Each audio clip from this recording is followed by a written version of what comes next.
Bu qardaş burada niyə ağlayır? Hələ bir dənə saxla görək. Qabaqda saxla.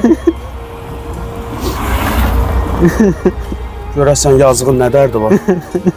Salam qardaş. Salam əmi. Niyə ağlayırsan? Əmi, demək olar ki, mənim heç kimim yoxdur, bir dənə anam var. O da ki, əməliyyat olması, onu da itirəcəm. Beləncə şeylər satıb. Aparis eləmək istəsən? Yəni,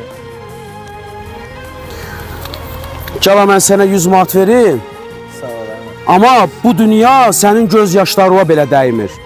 Yaxşı ürəyim? Yaxşı əmi. Heç narahat olma. Gəl birləşək, gedək anamızı xilas eləyək. Olar? Yaxşı əmi. Salfanın birini ver mənə. Heç vaxt Allahdan ümidi üzmə. Yaxşı? Yaxşı. Allah böyüşdü, anamız da xilas olacaq. Sən anam yox. Bizim də borcumuzdur, tək analar ölməsin. Yaxşı ürəyim? Yaxşı. Dur gedək. İnşallah yaxşı olacaq. Sür gedək.